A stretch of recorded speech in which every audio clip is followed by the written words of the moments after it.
Good morning. This meeting is called to order. For the record, the time is 1 p.m. The date is September 30th, 2025. The commission and staff are appearing from Helena, Montana in the Bollinger Room of the Montana Public Service Commission. I am Brad Molnar. I'm presiding chairman for this meeting. Please join me in reciting the Pledge of Allegiance.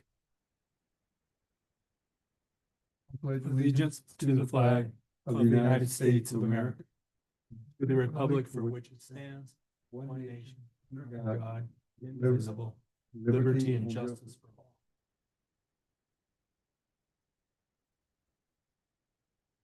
For the record, the following commissioners are present. Commissioner Wellborn is not. He's on a scheduled time off. Commissioner Pinocci, Commissioner Bukacek, and online we have Commissioner Fielder. Therefore, the quorum is satisfied. We have 4 out of 5 commissioners. President Molnar? Yeah. Sorry to interrupt. I think you need to note Commissioner Wellborn is either excused or absent. I assume excused because it was scheduled. Correct. Thank you. The Public Service Commission welcomes any comment on any item that is on today's agenda or any matter that is within the jurisdiction of the Montana Public Service Commission. Are there any public commenters in the room? Seeing none. Are there any public commenters online? Seeing none. Are there any announcements or changes to the agenda? Seeing none. Action item number 1, approval of minutes for the week of September 22, 2025. Do I hear a motion? President Molnar, I'll move adoption of the commission minutes for the week of September 22nd, 2025. We have a motion. Do I hear a second? I'll second. We have a motion and a second. Those in favor of the motion will say aye, and those opposed will say no. Aye. Aye. Aye. Okay. Are there any amendments to the minutes?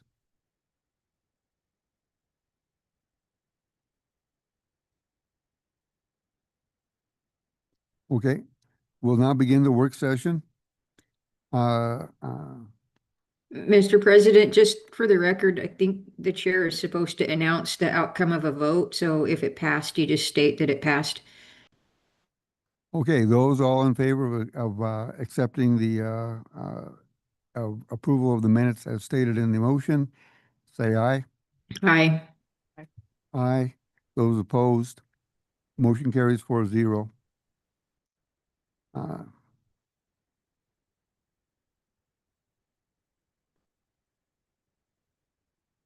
Okay, for our work session, 2025.08.59 docket, Northwestern Energy Wildfire Mitigation Plan, to discuss initiating a solicitation process for a technical master. Do I hear a motion?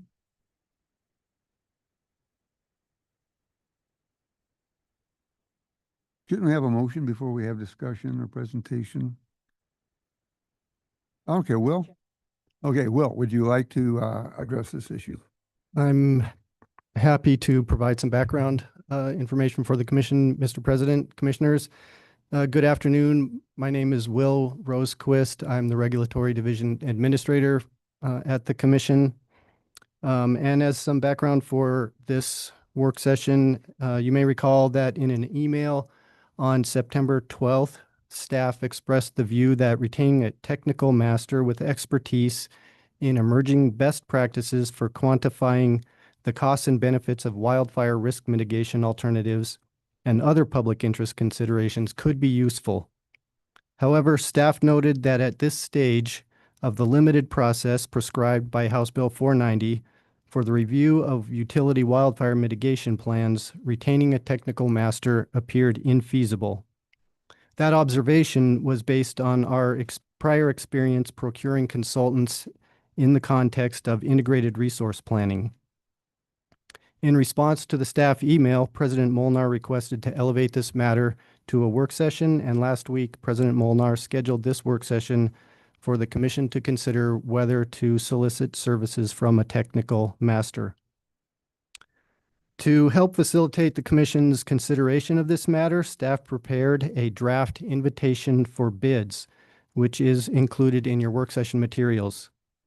The invitation for bid procurement method allows for expedited procurement, which could potentially allow the commission to retain a technical master to review Northwestern's wildfire mitigation plan within the schedule that has been adopted by the commission for processing that wildfire mitigation plan. However, it's important to note that the invitation for bid approach is a bit different than the RFP approach that the commission is used to for integrated resource plans. With the invitation for bid approach, the only factor that is relevant to selection of the technical master would be the bid price. So that adds an element of risk to this process that doesn't exist in the IRP process. For example, the commission can't necessarily pick a bidder that it feels provides the best value based on a combination of the bid price and other attributes of the bidder or its other criteria relevant to the work the commission wants done. The commission can mitigate those risks somewhat in the invitation for bids by specifying the qualifications for the bidders, and you can include a requirement that the bidders submit references. That would provide a bit of a fail-safe in the event that the lowest price bidder, which is considered the winner, if the references don't check out, then the commission is able to cancel the procurement and avoid, contracting with someone that it doesn't feel is qualified to do the work. The draft invitation for bids in your packet assumes that it will take about a week for the State Procurement Bureau to review and approve the draft invitation for bids, and then another week to receive bids. So it would be at least a couple of weeks before a contractor could be on board. Accordingly, the assumed contract period in the draft invitation for bids begins on October 21st and then continues through November 24th, which is the deadline for the commission to issue a decision in this matter. The draft invitation for bids includes a scope of work that requires the technical master to submit its findings by November 10th. That date is intended to align with staff's deadline for submitting a work session materials to the commission secretary for the following week's business meeting pursuant to the internal policy manual. The scope of work is based on the requirements in House Bill 490 for components that utilities must address in their wildfire mitigation plans, as well as the findings that the commission is required to make before it can approve the utilities wildfire plan. That, I think, is all the background that I was prepared to present at this point, Mr. President, and I'm available to answer any questions that the commission might have. Are there any questions from the commissioners? I have several. Commissioner Bukacek has several. So if we do the shortcut method, do the requests for references, do they require a criteria in terms of the quality of reference? Would we be asking specific questions, looking for specific answers that would qualify them? Mr. President, Commissioner Bukacek, so it's my understanding that if we included a requirement for references, that would be a pass-fail element of the invitation for bids. So if you were not satisfied with the reference checks, that would be a fail, and you would end up terminating the procurement process at that point because the lowest price bidder is considered the winner unless you reject them based on references, in which case your procurement process is over. That's my understanding of how this process works. Okay. Second question. So because it would be infeasible to properly vet and hire a qualified consultant via the IRP process, is that off the table then at this point? Are we just talking about the quicker method? Or are we? Mr. President, Commissioner Bukacek, I believe that the traditional RFP process that we have used in the past for IRPs is infeasible.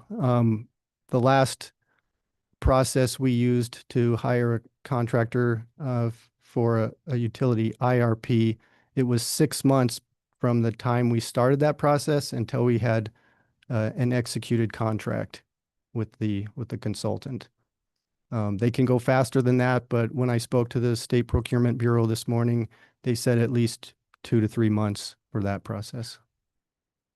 And you described in your email, I believe it was on the September 12th email, about the significant collaboration you said with the State Procurement Bureau to develop the competitive solicitation. You wrote down it includes a detailed scope of work, specific bid evaluation criteria, scoring information, and then a contract the winning bidder will need to sign.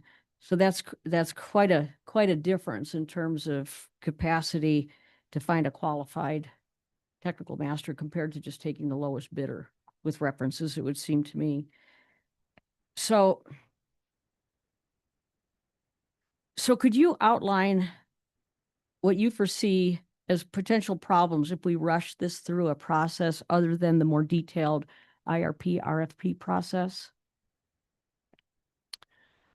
Mr. President, Commissioner Bukacek, so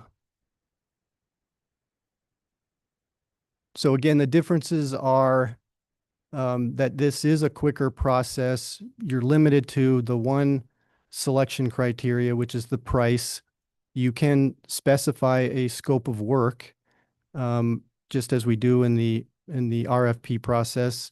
You can define the qualifications that you expect, and then you can include those reference checks as a kind of safety mechanism, so that if you don't, you're not satisfied with the low bidder, that you don't have to go forward.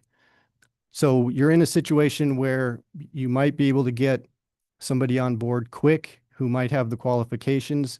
You don't get to evaluate other bidders and say, I'd be willing to pay a higher price in order to get this level of experience, or this level of competence in this area.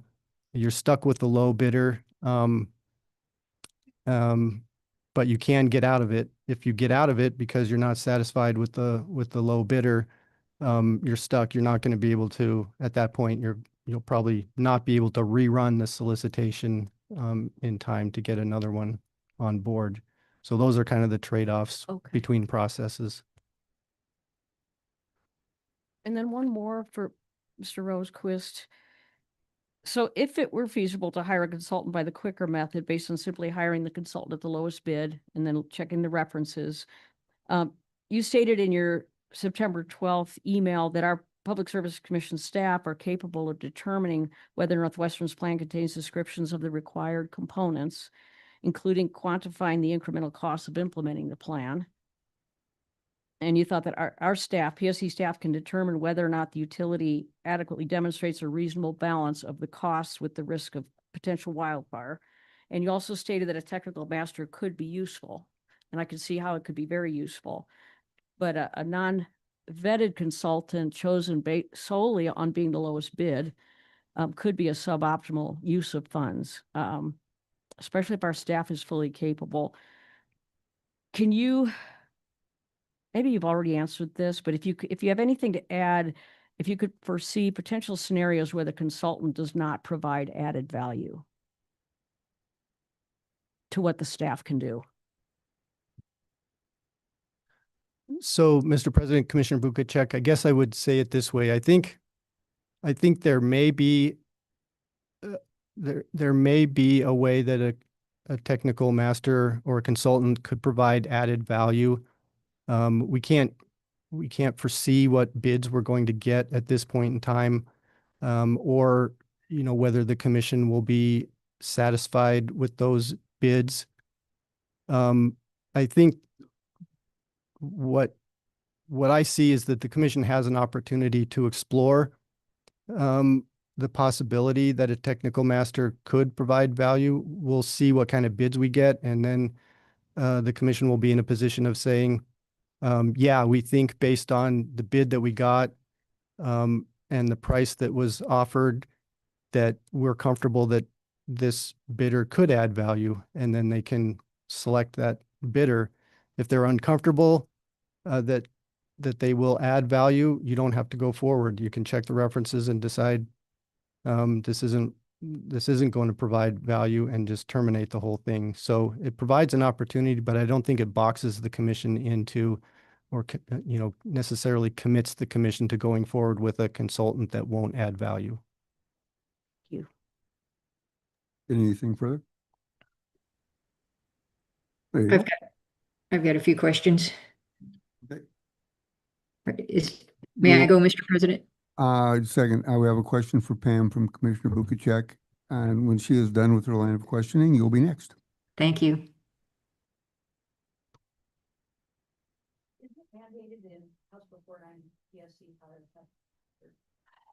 Could you please turn on your microphone?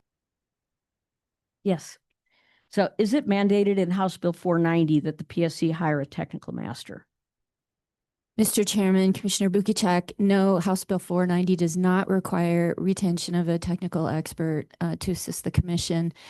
It's basically mentioned almost as an aside in the provision authorizing the commission to promulgate rules to facilitate the review process. That provision basically states the commission is authorized to promulgate rules such as for the appointment of a technical master to assist. So that's how a technical master is brought up in this legislation. It looked to you like they were more pushing towards get some administrative rules of how to go further. Was that your impression, or is that? Well, as with most legislation, the commission is authorized to promulgate or come up with rules to facilitate the process. So that's a provision that is included in most of the legislation, asking the commission to do more. Okay, thank you. That's the end of your line of question. Commissioner Fielder, you had a question. Thank you, Mr. President. Yeah, I saw Will's emails to us a few weeks ago about this and his view that we didn't have time to select, I think, a quality technical master on this. And what I'm seeing today is I think they've done a great job at putting together an expedited time frame of how we could get somebody. But I am concerned with the idea of being driven to low bidder on something this important, rather than the procurement process I'm familiar with, where you really evaluate the contractor based on their abilities. And that's the procurement process that's used for the IRPs. It's also the procurement process we've used for other major contracts. So I guess I'd like to get a feel from, I don't know, Mr. President, if you could answer this or if Will could answer this, but I mean, I read the bidder invitation that's in our packet, and it seems that the experience and knowledge that's required by that is good. But I guess, well, first I'll ask Will, based on, I assume you've worked on this request, this bidder request. What kind of discretion do we have to determine if somebody meets those qualifications other than their references? Are we locked into just the reference checks, or can we interview them and find out, or otherwise find out if they actually have those qualifications? Mr. President, Commissioner Fielder or Vice President Fielder, I am not completely sure how to answer that question without touching base with State Procurement Bureau. I still envision that the bidders, even in this expedited process, will submit information that attempts to demonstrate their level of experience in this area, even though the sole selection criteria is price. I mean, I don't envision companies to just say who they are and here's my bid price. I expect that they'll probably try to provide some information that gives their sort of resume, so to speak. But I'm not completely sure about that. I would think that there would have to be some way that you could, that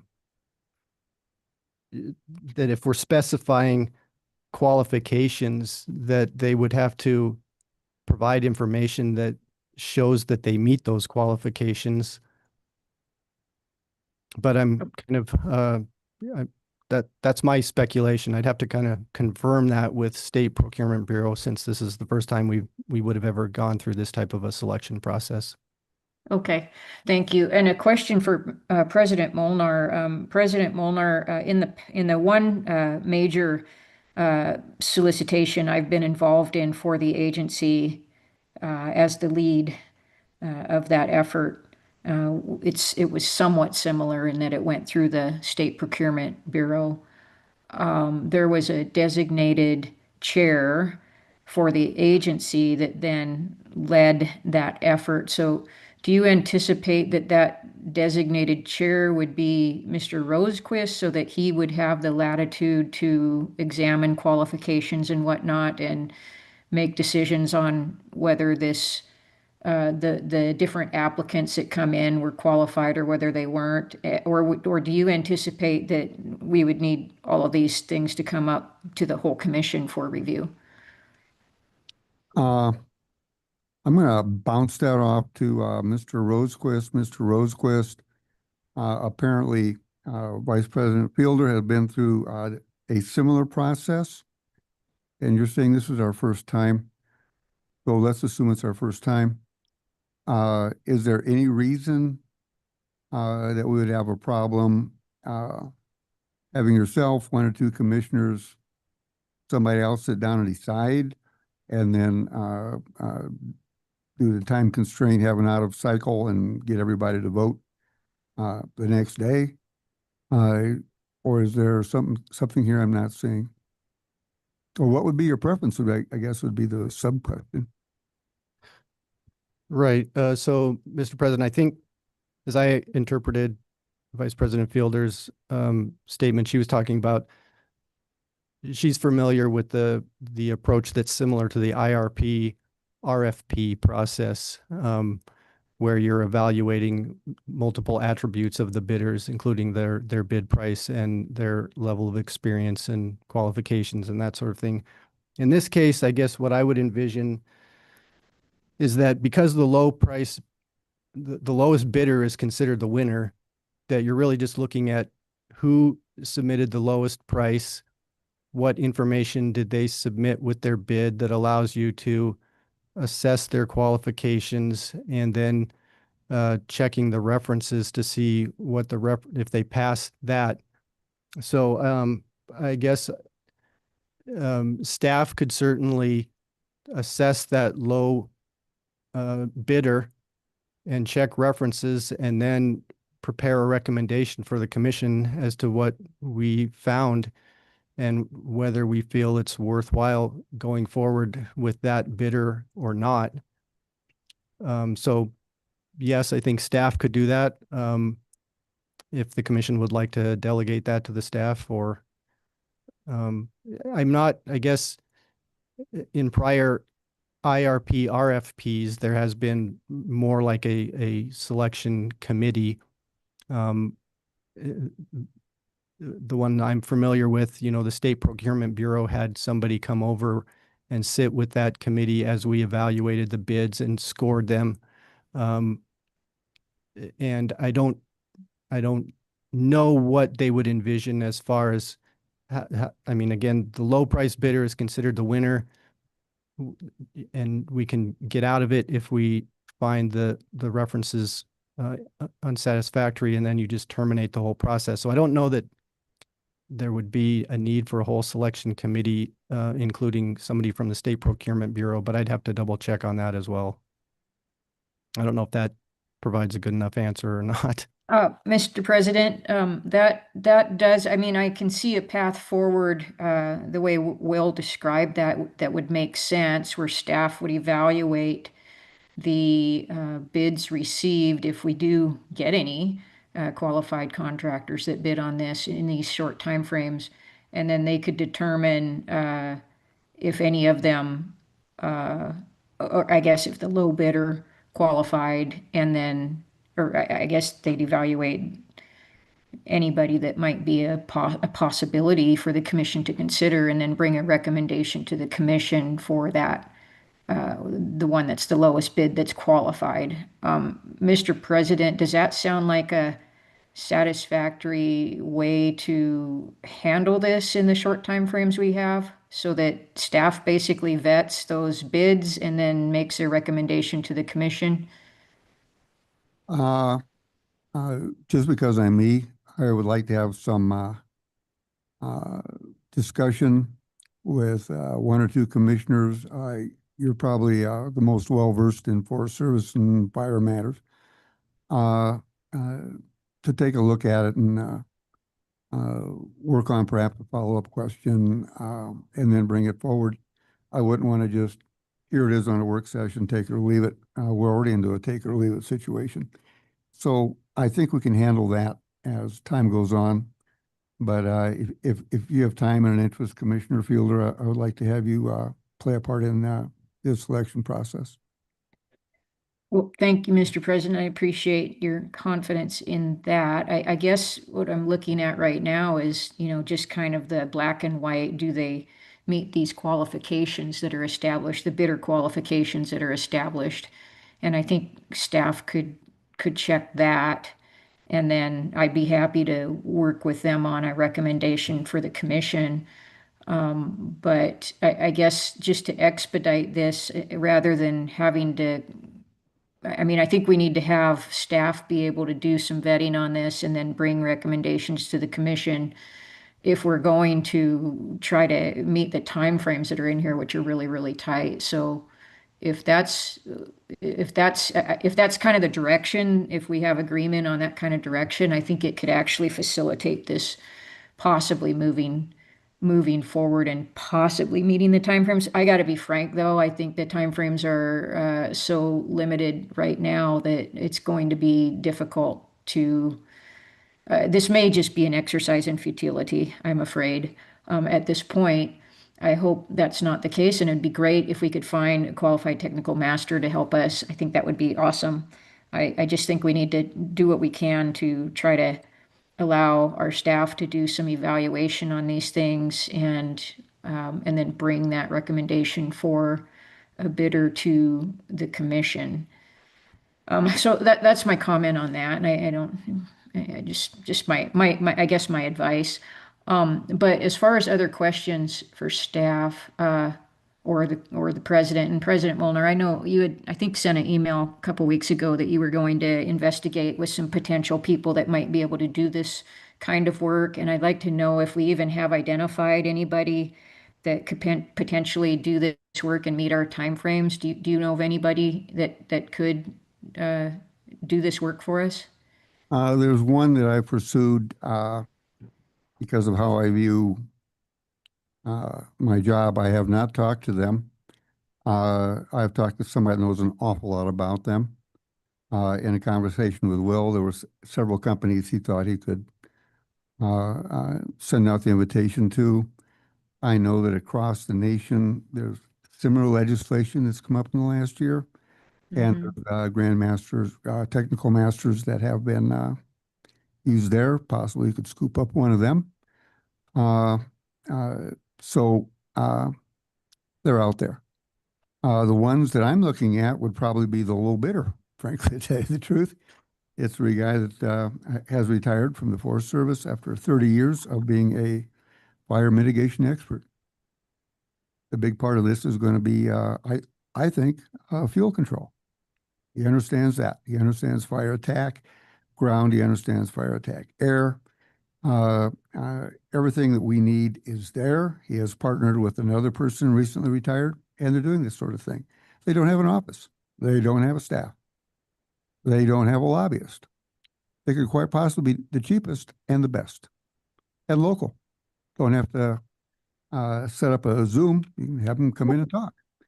So, yes, I have. I did not feel comfortable reaching out on my own. I did at one point ask that they call me, and the guy that I was dealing with said, "You don't understand. He's a bow hunter, and this is bow season. You're not going to catch him for the next few days."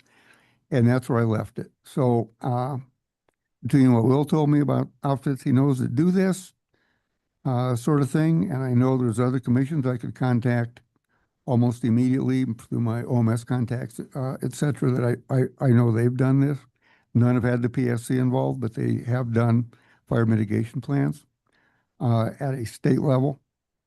So I'm not that concerned about finding a qualified person. I'm more concerned about time frame. This was designed to have a tight time frame. The governor didn't sign it until May. If anybody wants to blame anybody for being this far behind the eight ball, I'm the president. The buck stops here. But be forewarned, I will do blame casting and finger pointing in my own self-defense, which doesn't do any good.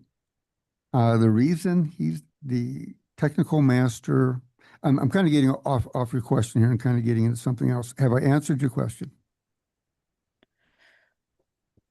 Well, I mean, I think it's a valuable discussion. I still have, I guess, a couple questions I'm just not clear on, but go ahead with your thoughts.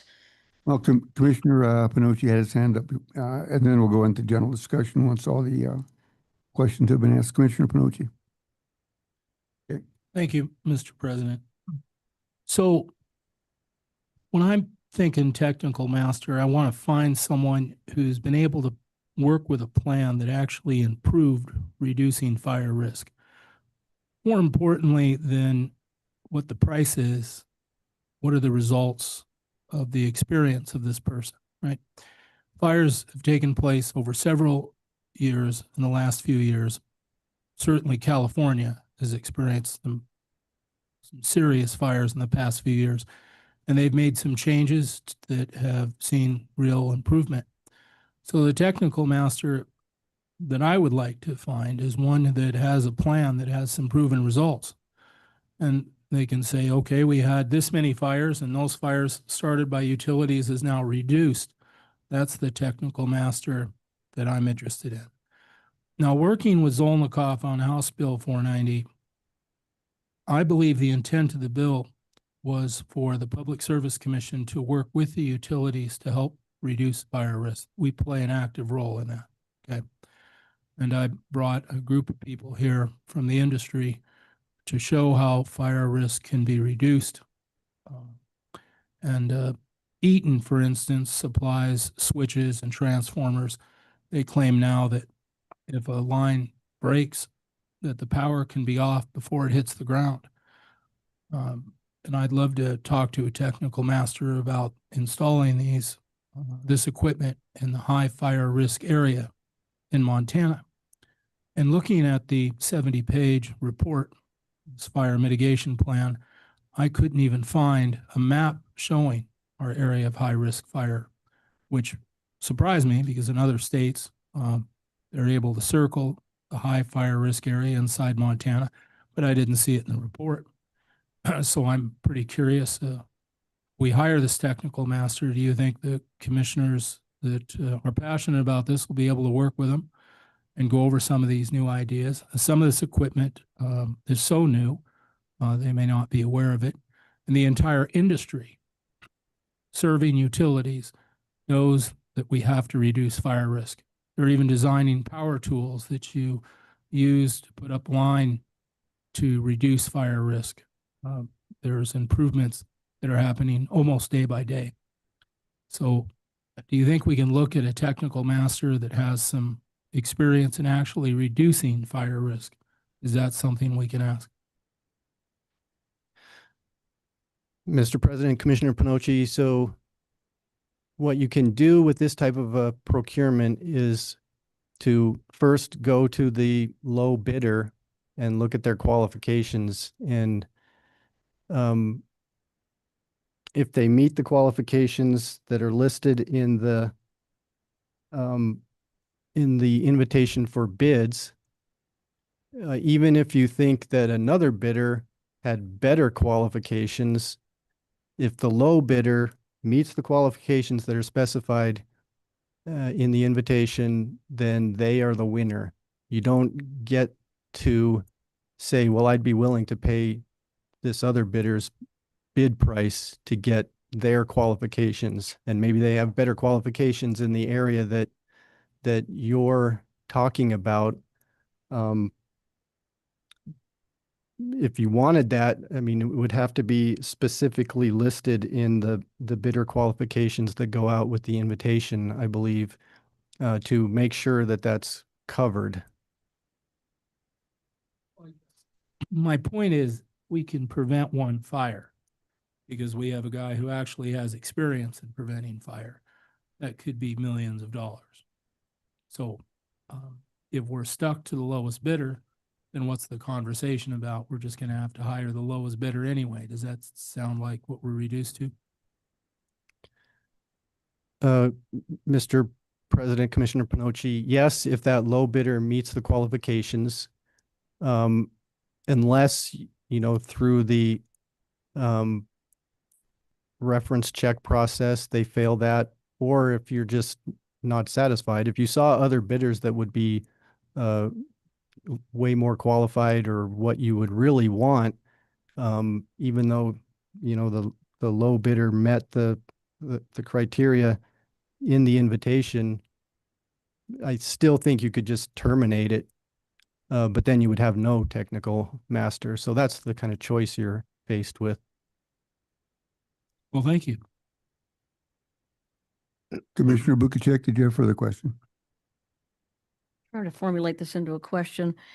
So in your diligence, you lined out bullet points that correlate with Section 2 of House Bill 490 that goes through 490 requires wildfire mitigation plans to include, and then it gives a description of the components. So you sent us those in bullet points and they line up perfectly with Section 2 in House Bill 490. And most of the criteria, most of the requirements have to do with strategies, programs, methods, efforts.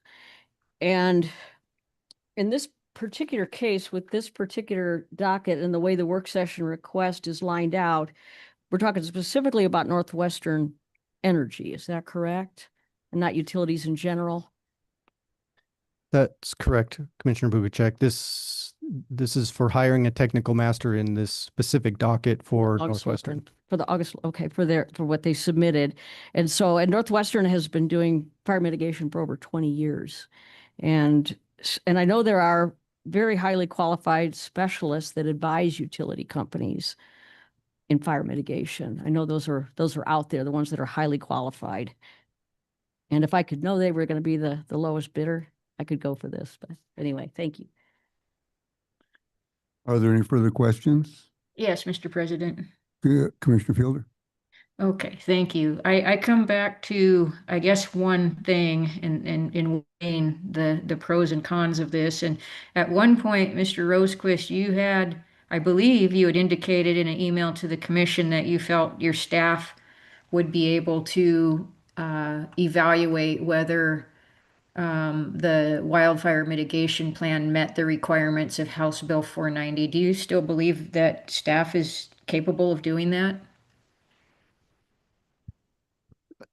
Mr. President, Vice President Fielder, yes, I do. And that's primarily because of the way House Bill 490 is written, where it says that the wildfire mitigation plans must contain descriptions of, and then there are those bullet items that were in the prior email, or they're also in the draft invitation for bids. So,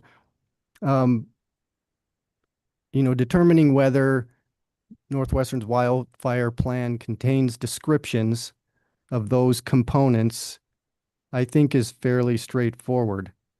The more difficult part in my mind is what the commission has to do, which is to determine whether the plan with those descriptions is in the public interest, and whether the plan reasonably balances incremental costs with the risk mitigation that's being achieved. Those are more nuanced things. I think we can advise the commission about whether the plan contains, from our perspective, sufficient information to allow the commission to make those determinations. Where I think a qualified technical master may be able to help is especially with respect to the commission's obligation to advise or tell the utility how to remedy any deficiencies that the commission might find. So if the commission finds that the plan is deficient for some reason, for not achieving the public interest or not reasonably balancing incremental costs with risk mitigation, providing good information to the utility on how to remedy those deficiencies.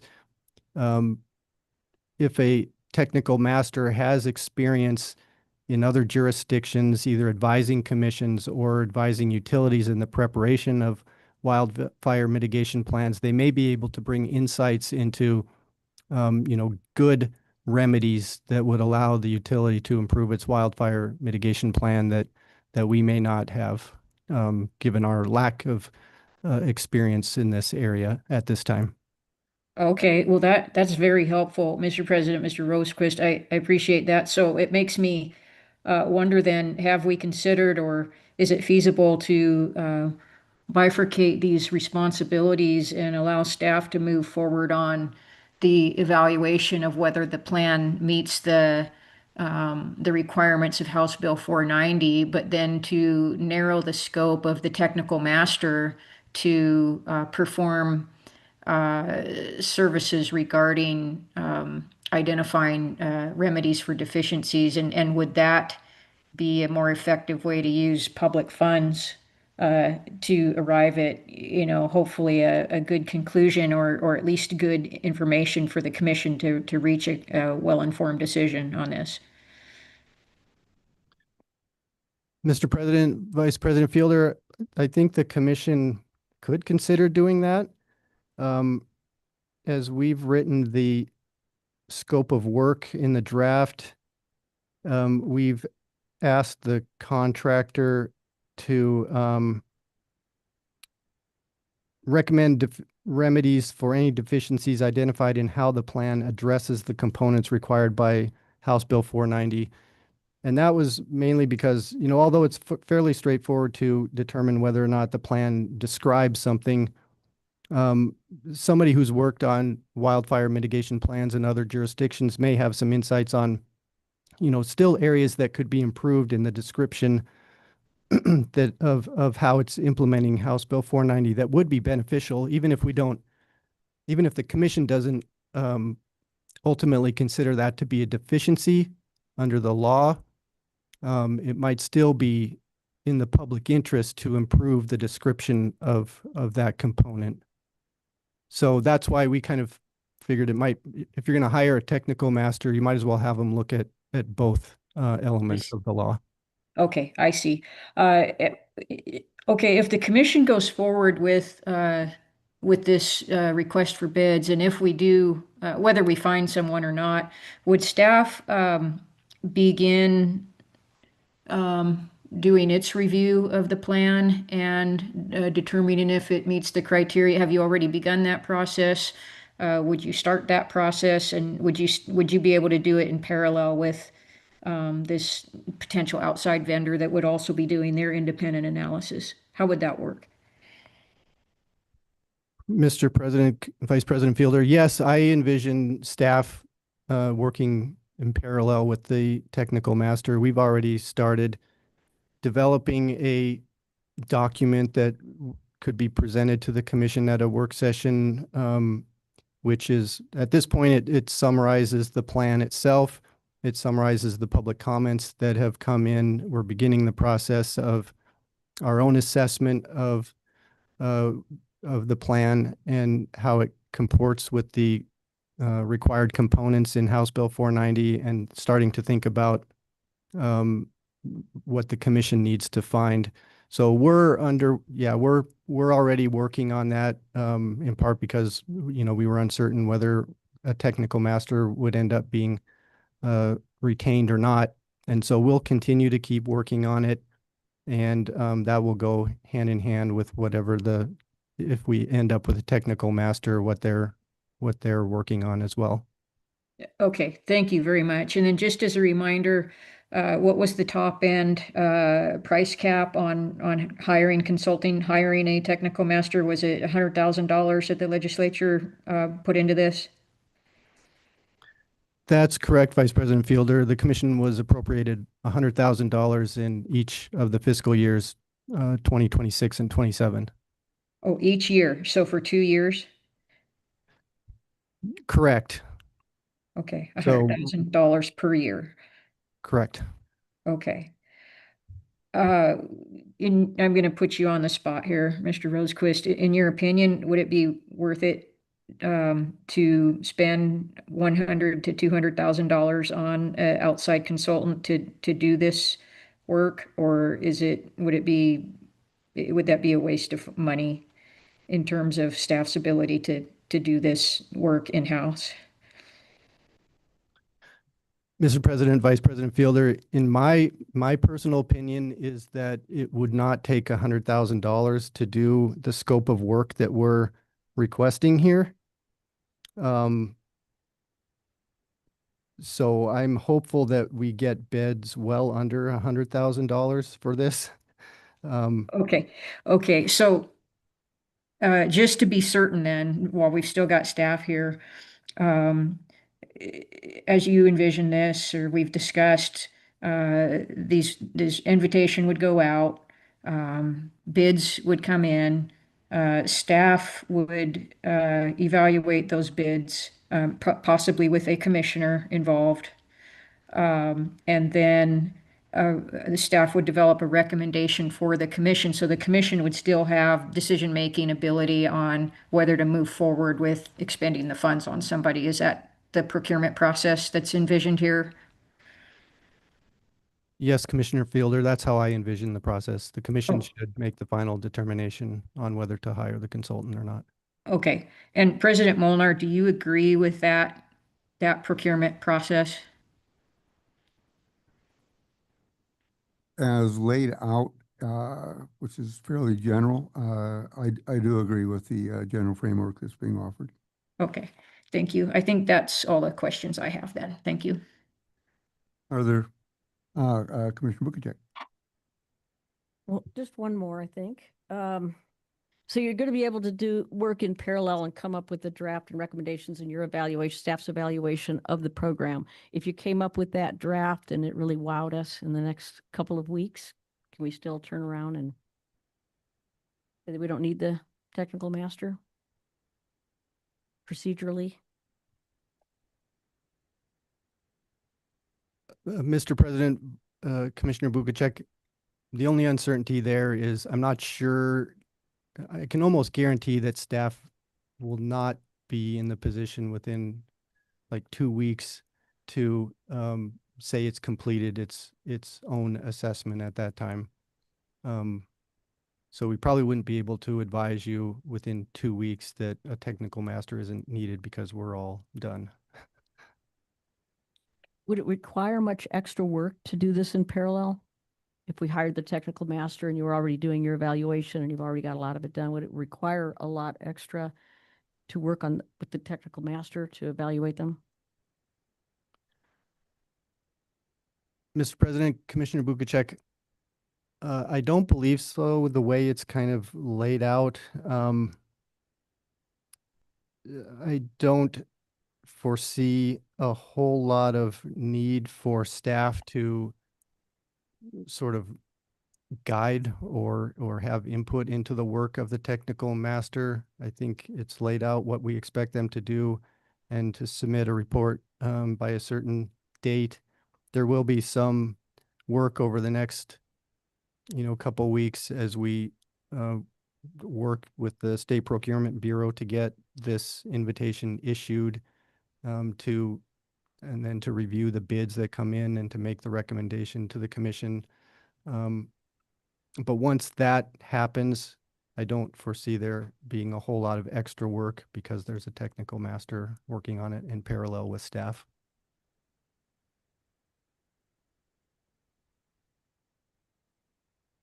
Any further questions from commissioners? One more, Mr. President. Certainly. Thank you. So Will, would the appropriate staff lead for this review of bids and recommendation to the commission, would that be you, or do you have some other staff that you would designate as the lead for this? Vice President Fielder, I believe the draft puts me as the primary contact for the agency on this. It could be somebody else, but at this point, I think I've got the most direct experience, at least in the regulatory division, engaging with consultants based on the IRP process. So I think I envision staying in that role. Okay, thank you. Helps. Any further questions from commissioners? Seeing none, before we go into more discussion, would everybody feel comfortable with a motion on this? And then have discussion, or would you like to have discussion before we have a motion? What's the will of the commission? Mr. President, Yes. I'm comfortable with a motion, but I would ask that it include designating the staff lead for the review and recommendation, review of bids and recommendation is Mr. Rosequist. And then if you want to also assign a commissioner, I would say one commissioner and just name them in your motion. And I would do it if you want to designate me for it. If you want to designate someone else, that's fine. But I think we should designate who the staff lead is and then who the commission representative that would work with that staff member is. Would you like to make the motion? I will. Okay, thank you. Mr. President, I move that the commission initiate this alternative solicitation process for a technical master to review the Northwestern Energy Wildfire Mitigation Plan, and that the staff lead be Mr. Will Rosequist, and then the commission representative in that review process would be Commissioner Fielder. You heard the motion. Is there a second? Well, I will second. All in favor of the motion, say aye. Aye. Aye.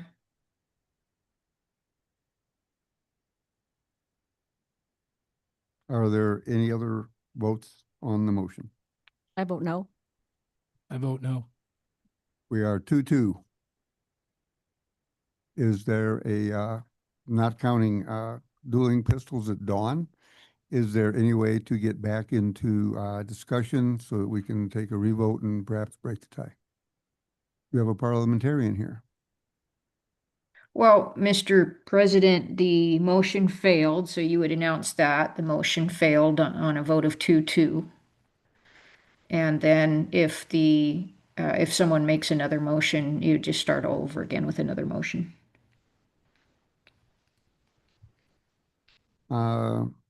Okay, I recognize that, but should we have some discussion first to see if there's any sway out there that's available? Generally, under Robert's rule, since you asked for a parliamentarian, the discussion amongst the commission with staff is to allow staff to present information and for commissioners to ask staff about that information. And then when the commission's ready to consider an action, there's a motion made, and then the commission discusses that motion and makes a decision. So taking it from a parliamentarian view, You're saying we should not have discussion at this time because the motion failed, or is discussion appropriate? I would say if the discussion is to ask staff questions, you could do it before the motion, but if the intent is to debate on a motion, to just have someone make a motion and then we can discuss that motion and make a decision on it. We just had a motion. What would the motion be? Reopen for discussion? No, Mr. President, I think, well, somebody could move to reconsider the motion that was just made if they wanted to reopen it, but it would have to be somebody who was on the winning side of the motion, so it'd have to be either Commissioner Bukacek or Commissioner Pinocci that moved for reconsideration of the motion since they were on the winning side of that vote. Or alternatively, you could ask if the commission has any other questions for staff, and if they do, that discussion can happen. Or you could ask if a commission has a motion they want to make, and if nobody wants to make a motion, we don't have any action. Yes, we'd have a motion to discuss with staff or a motion to reopen. Is that what you're saying? Sorry, Mr. President. No, we don't need a motion to discuss with staff. You can reopen it to see if anyone has any other questions of staff without a motion. Okay, I think I'll do that. I'm going to reopen this for discussions with staff. Apparently I don't need a vote on that. I would rather have a discussion. Actually, would anybody care to reopen? Seeing none. Staff. If we do not have a technical master, not counting Northwestern Energy, where would input come from?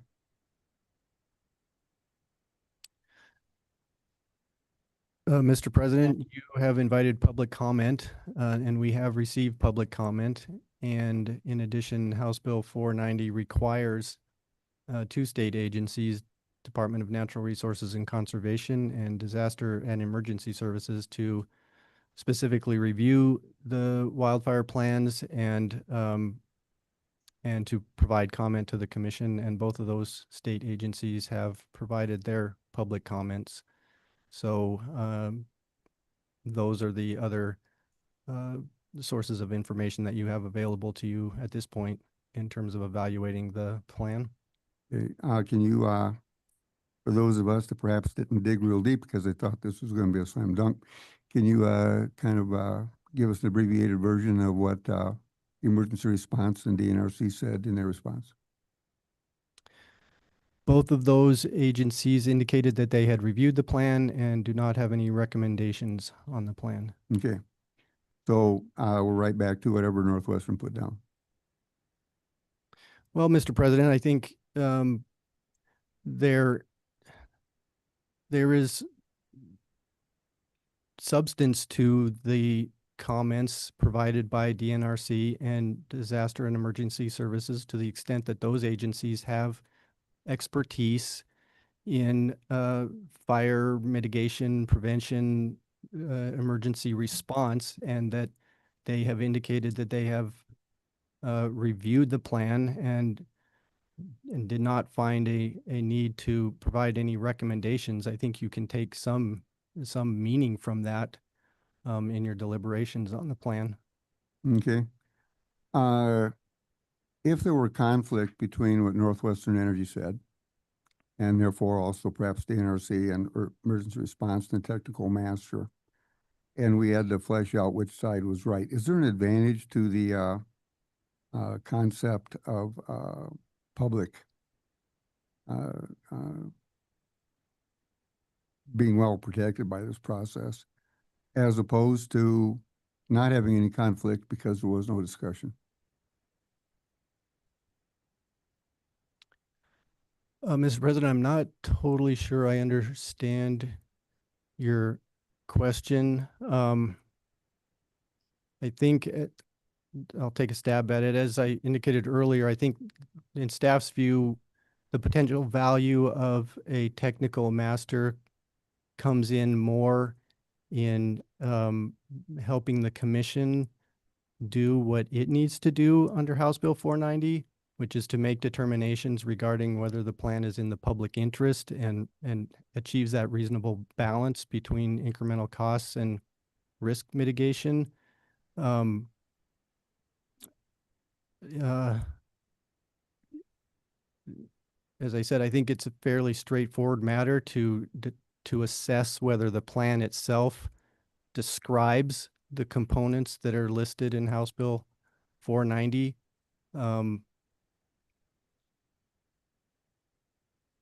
So sorry, Mr. President, I'm not sure I'm answering your question. Well, let me boil it down a little bit. Would there be an advantage to a second set of eyes or a third set of eyes looking at this and bringing forward ideas which may be readily accepted or perhaps need to be discussed with some vigor? Is there an advantage to having a third set of eyes? That would be Northwestern, our eyes, DNRC, rapid response, or sets of eyes. Is there an advantage to having somebody overseeing those with a different set of experiences and bringing it forward? Mr. President, yes, I think the staff has said that there could be value in having a technical master if you can get one in this time frame that meets the qualifications in the draft invitation for bids. Boiling it down a little further, isn't it? Would this be similar to getting a second opinion from a doctor, even though the first one is well qualified?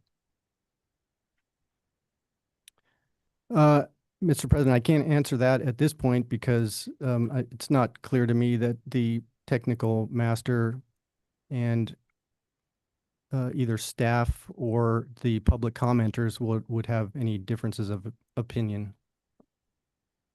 But if they did, or if they did not, a second opinion may concur with the first opinion and may disagree with the first opinion. You don't know till you ask.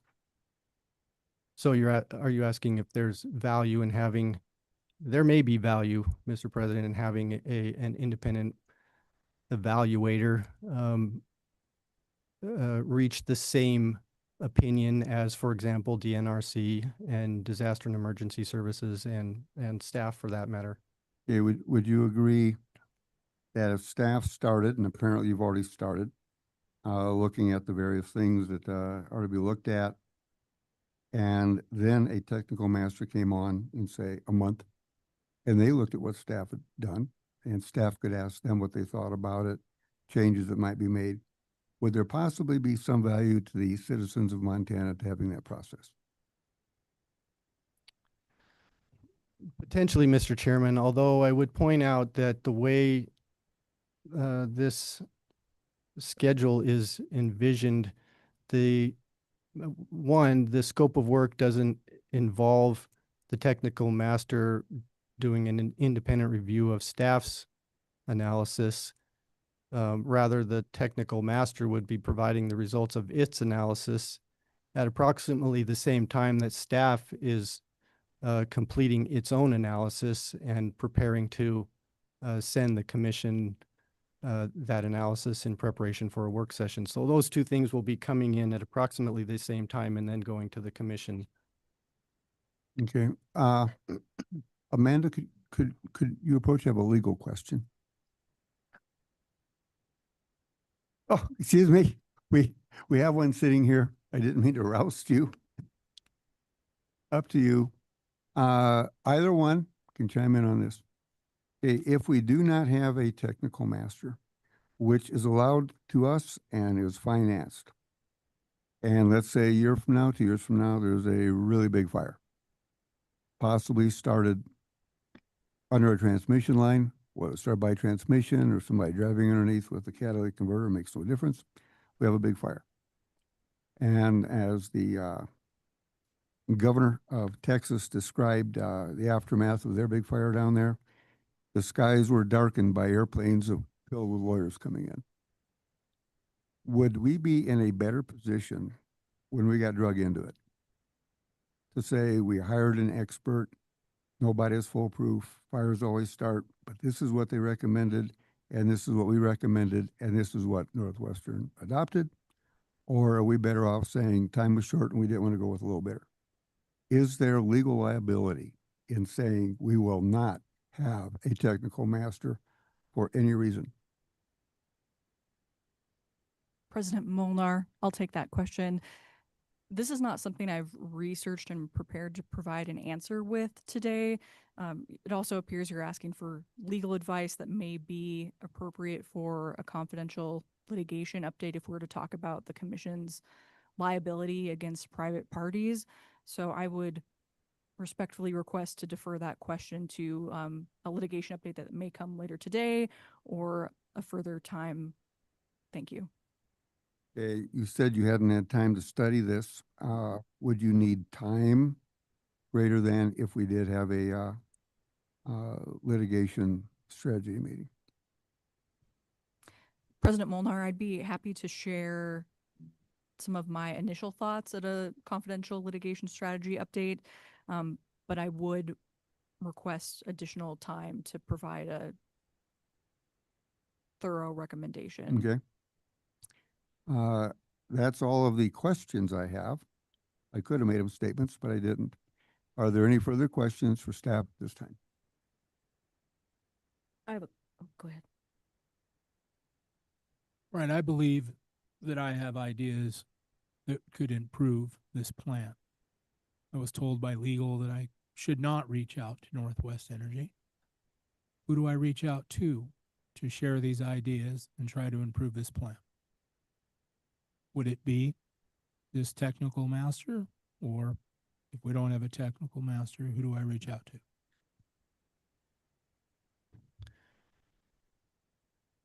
Mr. President, Commissioner Pinochi, I don't think that there's anything that prevents the commission in however it rules on the wildfire mitigation plan in this docket to recommend to the company that they consider improving the plan, how you think it might be improved. So, I mean, you're required to make certain determinations. Even if the commission were to determine that the plan satisfies the requirements of the statute, I would think that you could still include language in your document, assuming that the other commissioners agree to include it, that says, we think, notwithstanding that we've determined that the plan meets the requirements of the law, we think the plan could be improved in this way, and we recommend that you consider that. I don't think anything prevents you from doing that. I'll defer to my legal colleagues to rebut that if necessary. And who would I give my ideas to? Well, Mr. President, Commissioner Pinochi, eventually there will be a work session at which the commission considers what document you're going to issue in response to Northwestern's wildfire mitigation plan. And during that work session would be a good time to bring up those thoughts, or in advance of that work session, a memo to your colleagues laying out what additional recommendations you would have for that document would also be perfectly appropriate. Thank you.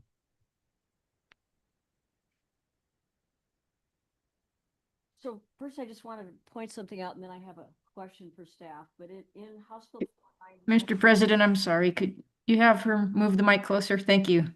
All right, so in House Bill 490, Section 2, parentheses 10, it says nothing in this section may be construed to create a new liability, basis for claim, or separate legal cause of action arising from the review or approval of a wildfire mitigation plan when none would exist otherwise. Obviously, I'm not an attorney, but it seems like that would include the issue of the technical master. So that's just a statement. I just wanted to point that out to y'all. Now, my question, it was talked about that we need more vigor, more opinions. And Will, I think you, in my opinion, you adequately lined out. Staff has never been anything other but vigorous and deliberate in their work, in my experience. And we've also got the DNRC, Disaster Emergency Services. So do you consider between your staff study and these other two that there's been adequate, that there will be adequate vigor applied? So, Mr. President, Commissioner Pinochi,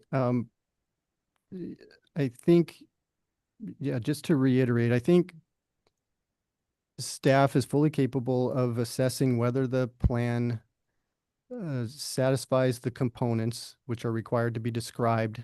And I think that the staff can assess whether the plan contains, sufficient information for us to advise you at least on whether the plan is in the public interest and whether the plan has sufficient information to maybe assess whether the plan achieves a reasonable balance between incremental costs and benefits. I think where, as I said before, where a technical master that has expertise and experience in other jurisdictions reviewing wildfire mitigation plans or preparing them, in terms of what the commission must do in terms of if it finds any deficiencies, it must convey to Northwestern how to remedy those deficiencies.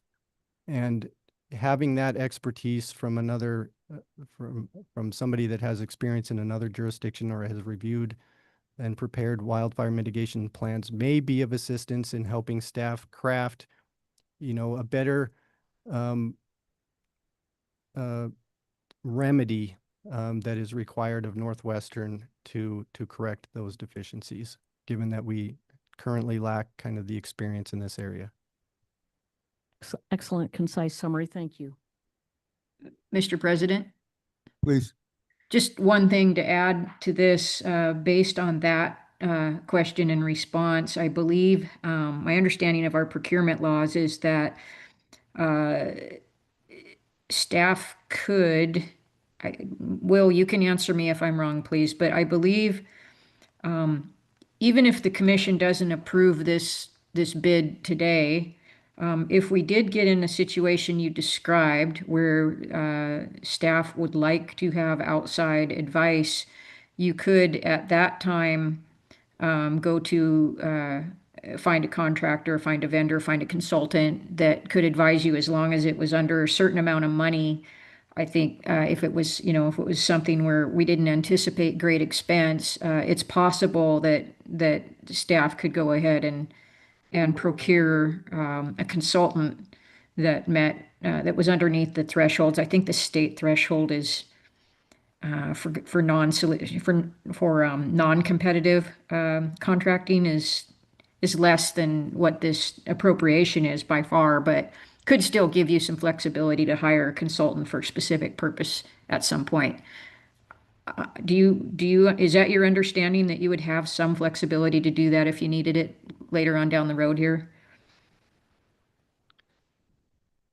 President Molnar, Commissioner, Vice President Fielder, I think you're correct that there is a way to retain consulting services if it falls below a certain threshold amount without going through a procurement process like this. I think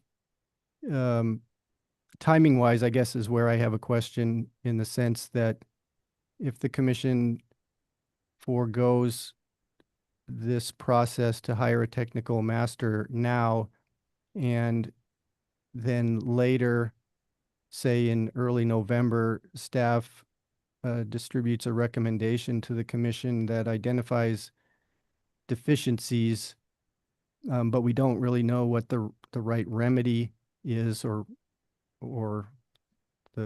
maybe the scope of possible remedies to consider would be, it may be not possible to get that consulting help in time for the commission to act under the procedural deadlines that we have in this case. Okay, I guess the point is we do have some other options, given that this motion failed today. And, but there's still the possibility of getting some outside help, but we're still under the same time crunch that we were before with trying to secure outside services. It's not impossible, but it might not be probable. So I think with that, Mr. President, we should probably move on to the next work session since we don't have a motion to consider.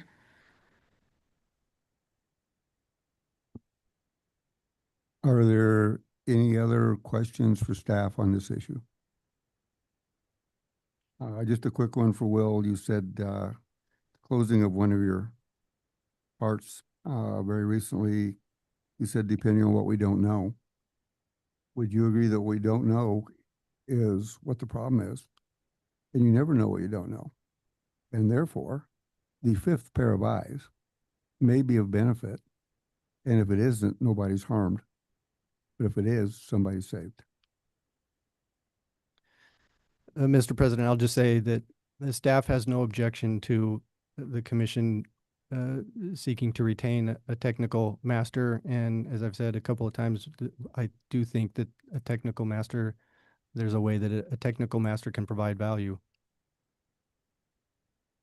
I thank you not only for your work today, Will, but your willingness to work with me over the last week on this and try and move this along. Not hearing a motion to reconsider, we will move on to the next item, which will be travel reports. To present travel accountability reports for recent commissioner and staff travel exceeding $500. What?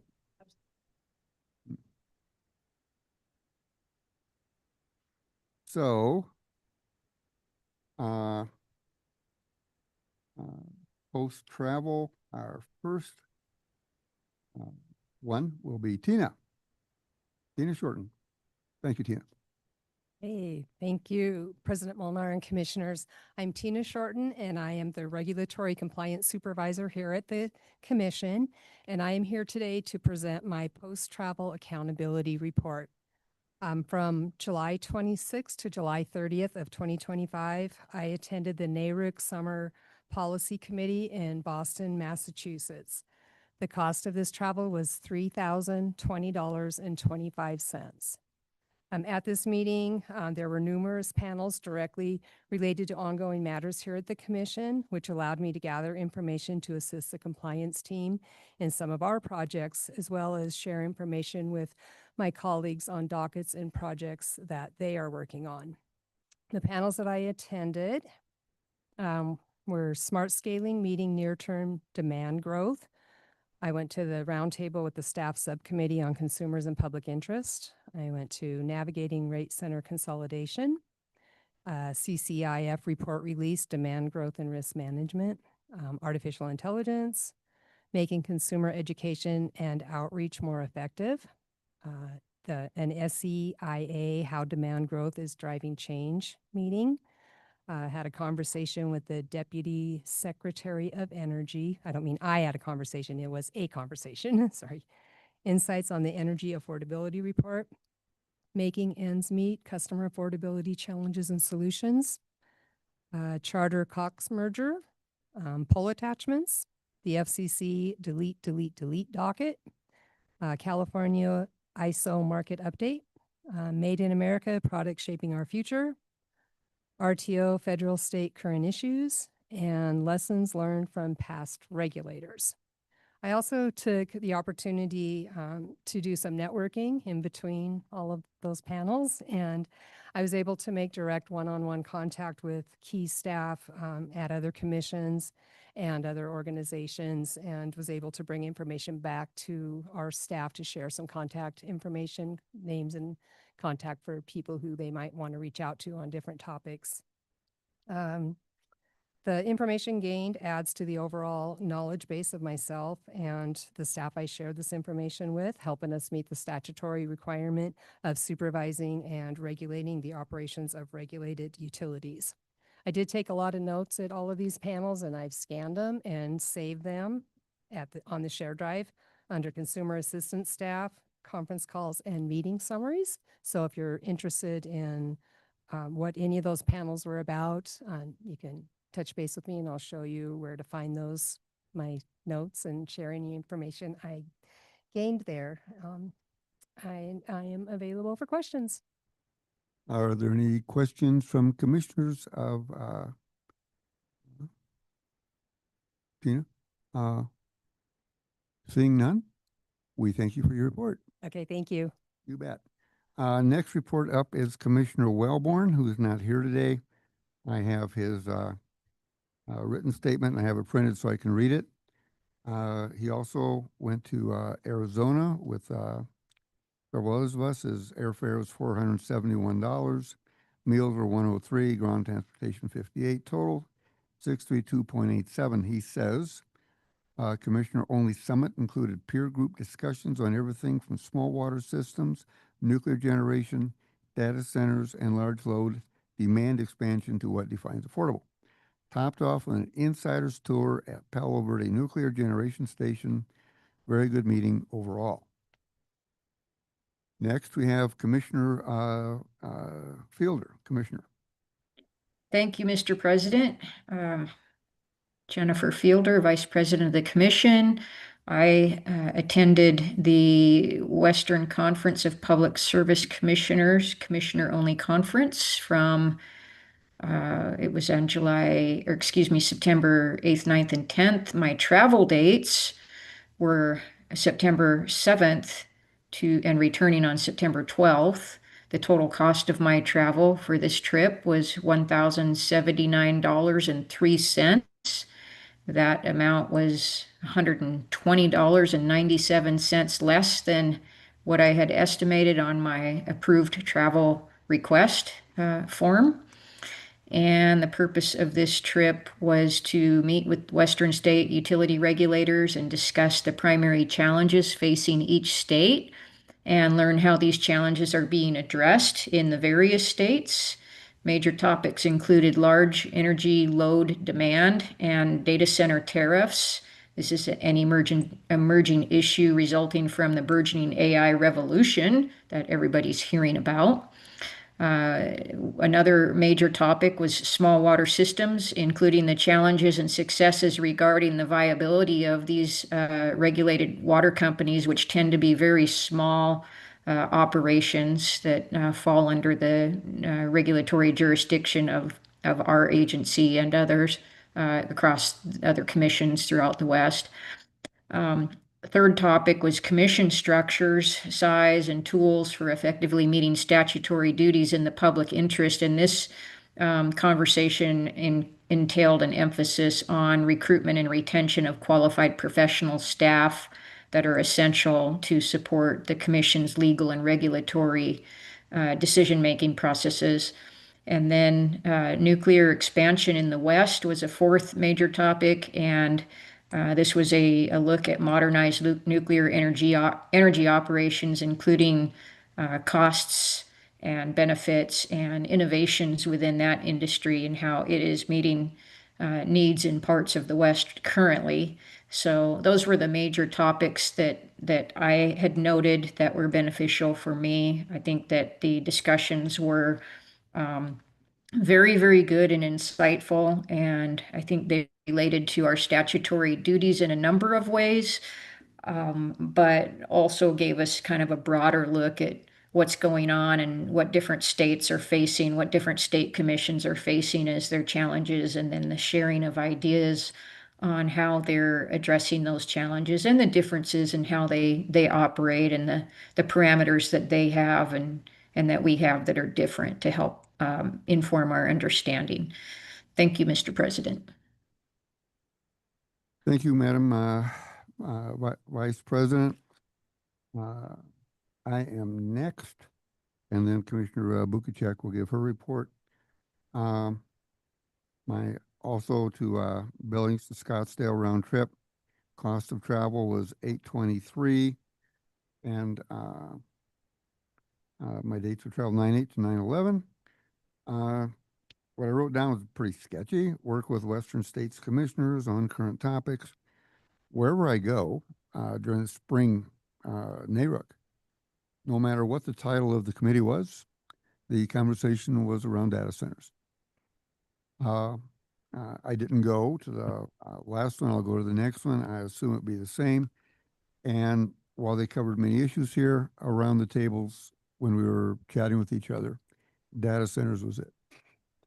Because it's, for some states, it's fairly easy. Louisiana says, bring them on. They have natural gas down there. It's a waste product because of all the drilling onshore, offshore. They'll have to build something, but they can do it. Other states, not so much. So the interest and the rationale for promotion or caution is very much tied to existing generation, new generation required, who pays for it? And that discussion never ended. And I enjoy that conversation, and I really can't go into depth at this point, but one of the things was said there that piqued my interest. I wrote it down. And in talking to a fellow chairman of another state who said, we let them in. Here's how we did it. You're very, very constrained as to how many you can have. And we set up a tariff that actually helped consumers. But we're out of the geographic capacity to do it again. So there's new ways to do it. I can't say I learned a lot there, but because of what I learned there, I was able to advance the possibilities. Other than that, I wouldn't want to say everything everybody else just said, but for those who weren't there, it was a roundtable and everybody got their say. I thought it was a very, very fair, even-handed, and well worth the travel. So Commissioner Bukacek, it's up to you. Okay. Probably 3 to 5 minutes.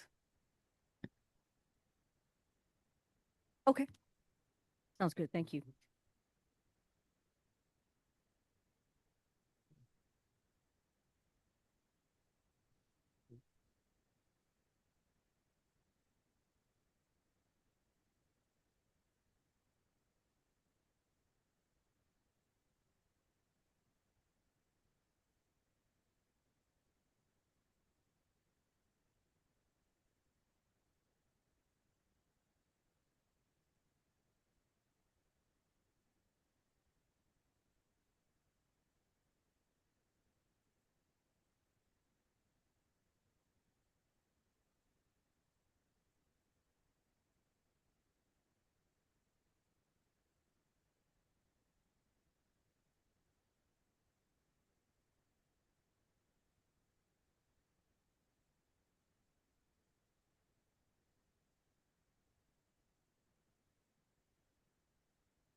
What are we waiting for?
So my dates of travel were September 9th to 11th, and the cost of travel is $923.40.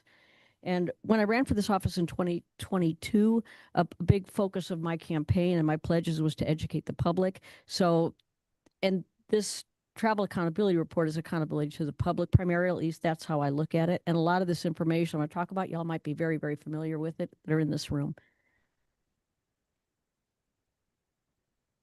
Topics discussed. Vice President Fielder talked about this quite a bit. Perspectives on PSC processes, including recruiting and hiring practices, managing closed and open meeting among commissioners. There's actually a lot of variability per states. We have one of the more strict requirements compared to the other states. Elected versus appointed commissioners. There was a lot of conversation about that. More and more of the commissions are being appointed rather than elected. New Mexico 2 years ago went from being elected to appointed, and there were discussions about the benefits and downfalls of both. And I spent a fair amount of time talking to people after the big meeting, just trying to get their perspective on whether or not a hybrid type of commission would work, and nobody was able to give me an answer for that. But all I know is that our superb staff here, they deserve the best in commissioner leadership. That's all I know for sure. So other topics, nuclear power expansion in the West.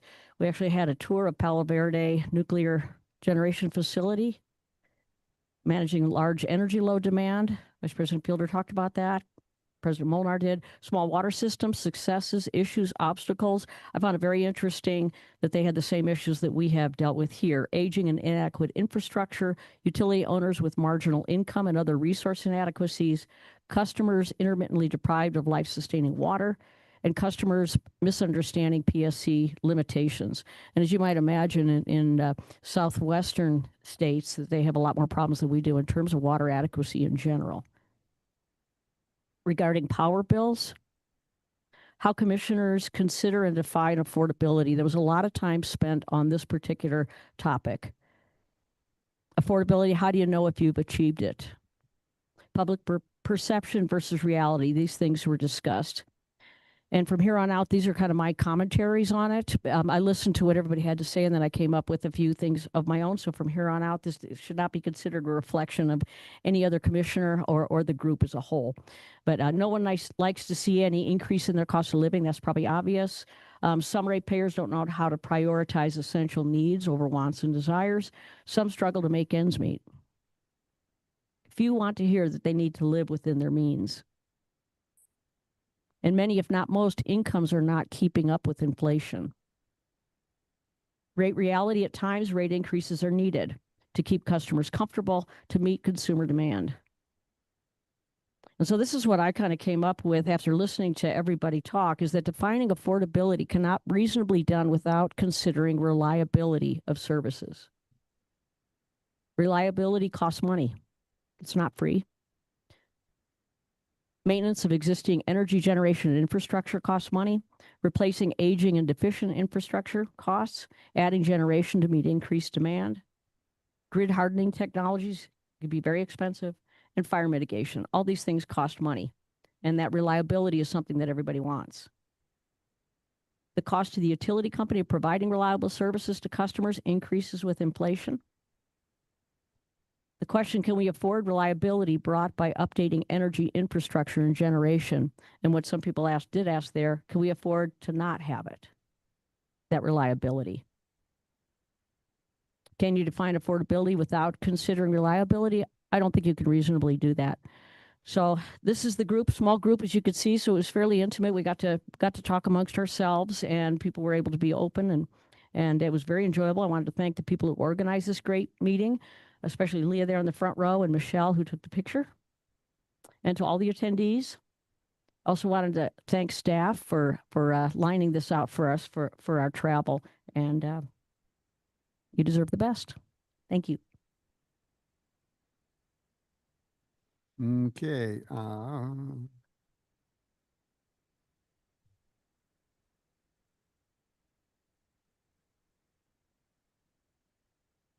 Seeing no further travel reports, the commission has initiated a litigation status update to provide an update on currently pending litigation and discuss litigation strategy.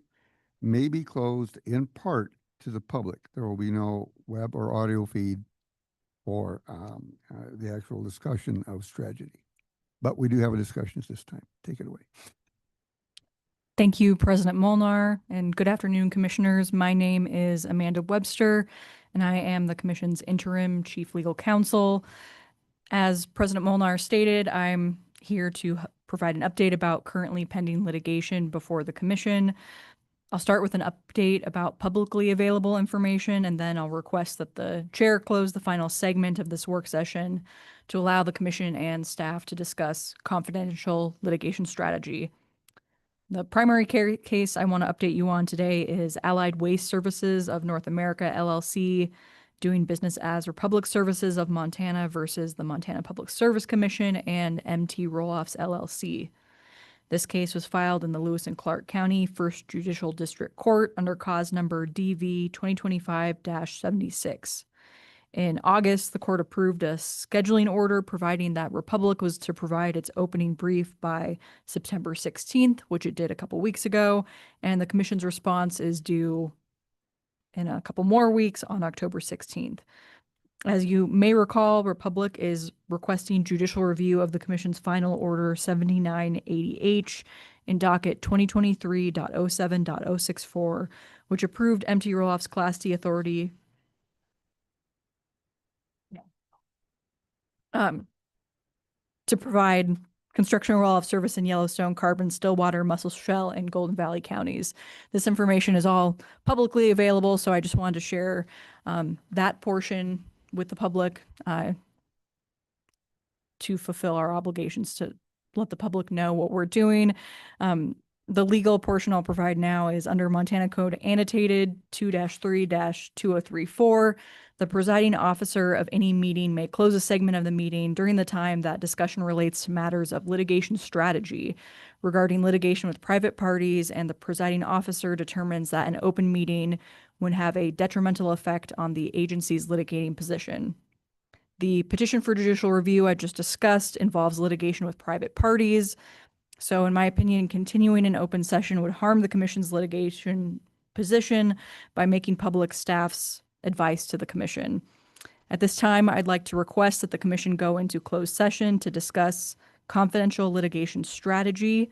I estimate I'll need about 10 minutes to set up a PowerPoint for the confidential update, and the actual update and discussion may take about 30 to 40 minutes. Thank you. Thank you. Based upon Amanda Weber's request to discuss confidential litigation strategy with the commission, I agree that continuing an open session would harm the commission's litigating position. Maintaining the confidentiality of commission attorneys' litigation analysis is essential to obtaining candid legal advice, which in turn allows the commission to make fully informed decisions about the agency's litigating position.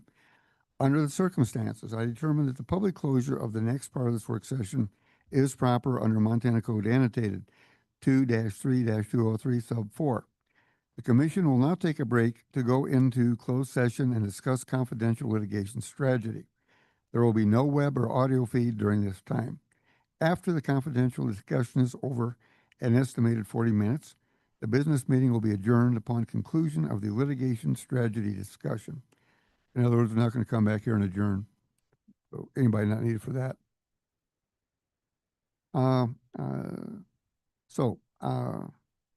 While we're still here, however, announcements. Are there any upcoming meetings or special PSC events that the public should be reminded of? State the date of the next business meeting, which will be October 7th.